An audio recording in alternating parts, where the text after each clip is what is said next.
Hello everyone and welcome to another incredible and super complicated game from the FIDE Candidates Tournament 2022. It's the second round and it's Richard Rapport versus Alireza Firouzja. It's a really wild game, features a great opening, great middle game, and just a spectacular end game that no one could calculate to its fullest, with all the time in the world. So we have quite a lot to enjoy here. Let's dive straight into it. Rapport has the white pieces and he opens with e4. We have c5 by Alireza. Knight to f3, pawn to d6, and d4 striking in the center. Sorry about that. We have c captures on d4, and now not knight captures on d4, which is probably the most common move in chess. There is no move, I believe, played more than knight captures on d4 in pretty much any opening on move 3, but rather he goes for queen captures on d4, and this is extremely rare, especially in top-level chess. The Chekhover variation, also known as the Hungarian variation, as Rapport is Hungarian, so he's probably making a little joke here in the candidate, but also it just means that he has it prepared extremely well. So we're not going to have the usual stuff with knight captures on d4.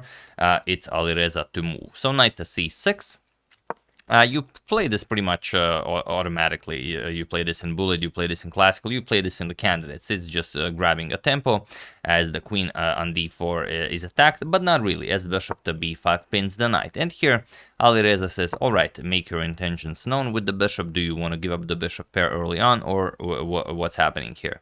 So bishop captures on c6. This is the best move. We have b captures, and now pawn to c4. Rapport says, all right, you get the bishop pair, but I get full control over the d5 square. My queen is nicely centralized on d4, and there is no way to kick it away from there just yet. So here we have e5, kicking it away from there immediately, but this comes with a price. You've further weakened the d5 square, and you're not going to have, let's say, e6 and pawn to d5 in the future to make some sort of a central breakthrough. So queen to d3, and now knight to e7. Knight to f6 also is popular here, knight to e7.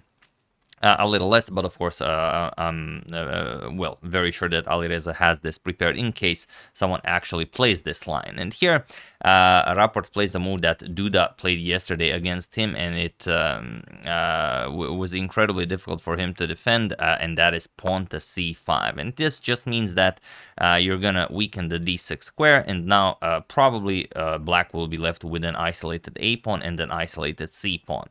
So here, knight to g6 by Alireza. C captures on d6, we have queen captures on d6, and here we have a queen trade, captures, and there are some games where castles was played, but here Rapport plays bishop to e3, and it is now as of move 12 that we have a completely new game. So what is Rapport's idea here? Why did he trade queens so early? Why did he give up the bishop pair so early? He must have something exquisite prepared here. And okay, Alireza plays a5. He wants to play bishop to a6 and prevent Rapport from castling. Castles immediately, and pawn to f6. Now just strengthening the e5 pawn.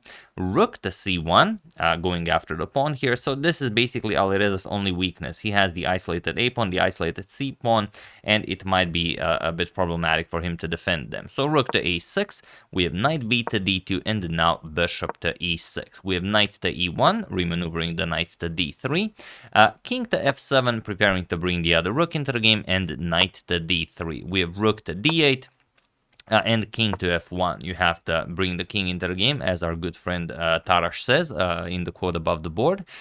Bishop to b4, making some problems for Rapport, but not really. We have king to e2, and now knight to h4, going after the g2 pawn. So first knight captures on b4, a captures on b4, and just pawn to g3. We have knight back to g6, and the bishop to c5.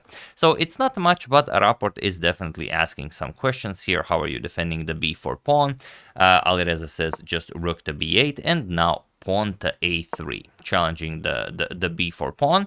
B captures on a3, and now rook captures on a3. And now how do you go about this? If you just capture on a3, then b captures on a3, you start bringing the knight into the game, and the problem is you have a dark square bishop, and the pawn promotes on a light square, so you're gonna have one piece less to try and promote this pawn with. It might not be such a problem for Alireza to defend this.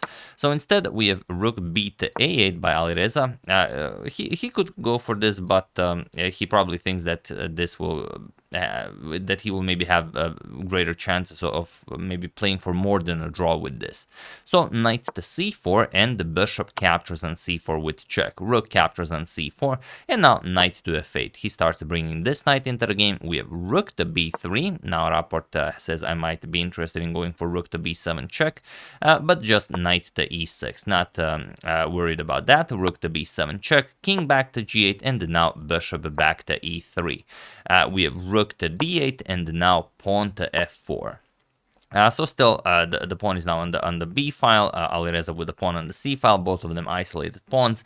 It's a pretty equal position. Who will utilize the bishop or knight better? So here, knight to d4 with check.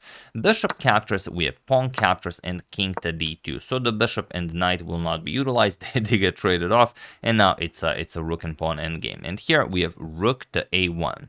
Interestingly, rook to a1 loses the game for Alireza, and it's not easy to see why, but it just is. So here you have to play something like h6 and just wait and see what Rapport will do. The problem with this rook to a1 move is that if played to perfection, you can win this with white. And here Rapport goes for rook captures on c6, which gives him a passed b pawn, but Alireza will now start gobbling up the king side pawns. We have rook c to c7, now threatening the g7 pawn, and rook captures on h2 with check, king to d3, and now pawn to g6. The h7 pawn is defended, but Rapport just creates a passed pawn of his own. Pawn to e5, we have f captures, and now rook to h3, going after rook captures on g3. And this is where things could go very wrong for Rapport, or where things could go very well for Rapport. So what would you play here? It's such an interesting game. I could make any moment basically a pause the video a moment. So let's use this one. You are playing against Alireza here. What would you play here? Feel free to pause the video and try to find the winning idea for white while I give you a couple of seconds.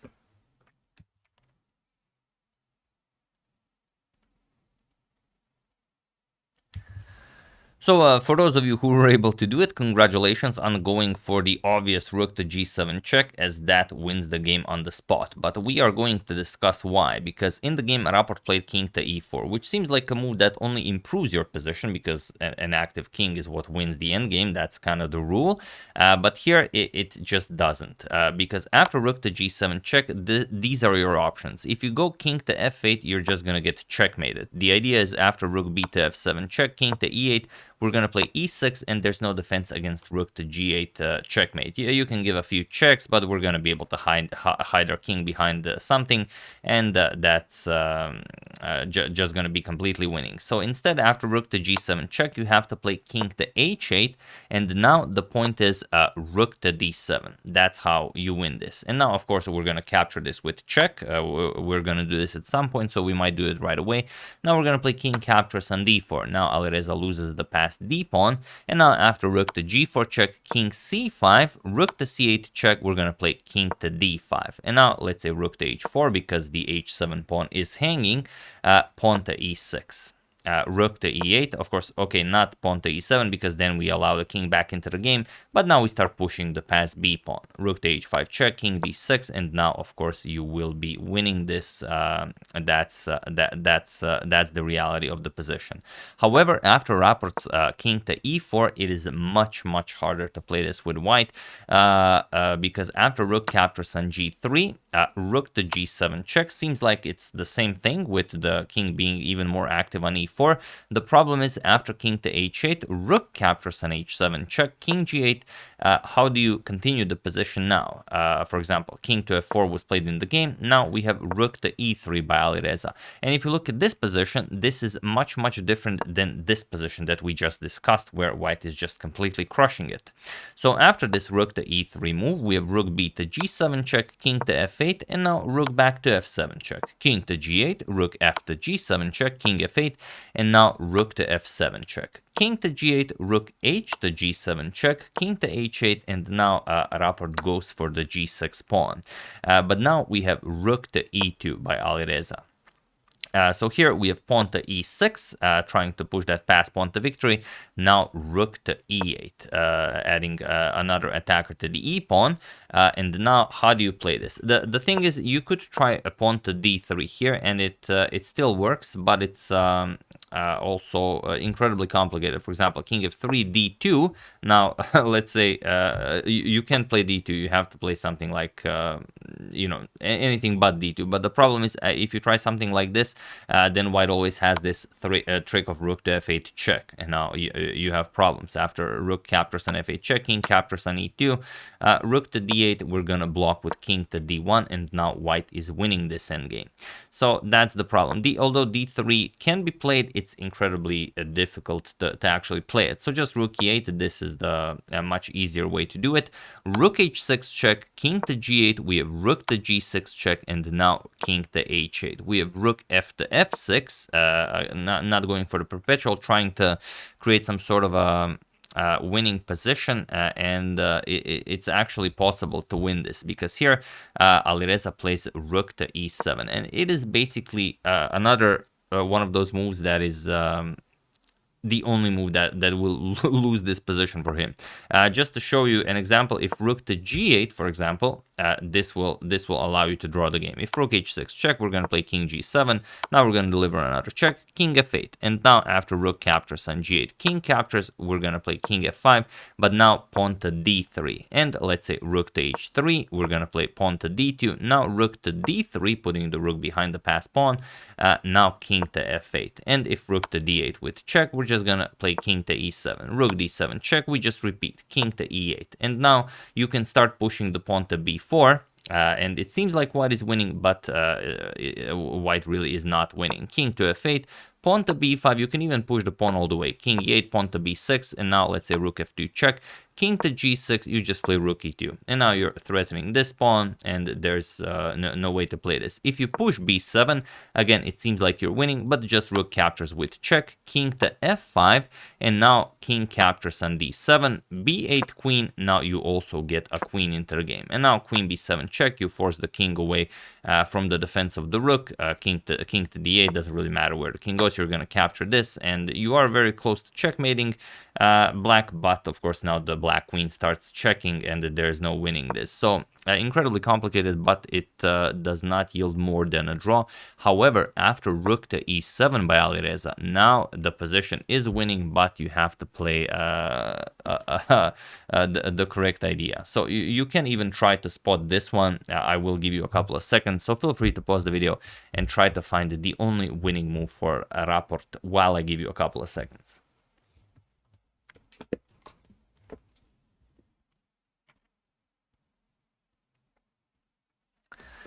So for those of you who were able to do it, congratulations on not playing b4. This is one of the few positions where b4 is not the winning idea, incredible as it is. I know I was surprised myself, but this is the only move that, not the only move, but this move does not win here, and it is the one that the Rapport played. Here, the winning move is king to f5, so congratulations if you were able to work this out.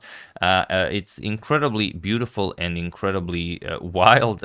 Point is that after pawn to d3, which is our only counterplay, basically, we're gonna play rook to g1. Now you play pawn to d2, and now you play rook to h1 with check, king to g8, and now rook f to h6. That's what you play. And now the point is, if black tries something like rook to e1 to promote this pawn, you just checkmate the black king. That's why king to f5 is so powerful. So you will not be able to play a rook to e1, and without rook to e1, where is your counterplay? Rook to f2 check, you're going to play king here, and now after rook to e2 check, king to d6. We're going to attack the rook here, and after rook to h7, trying to get white to play rook captures on h7, because then rook to e1 is possible.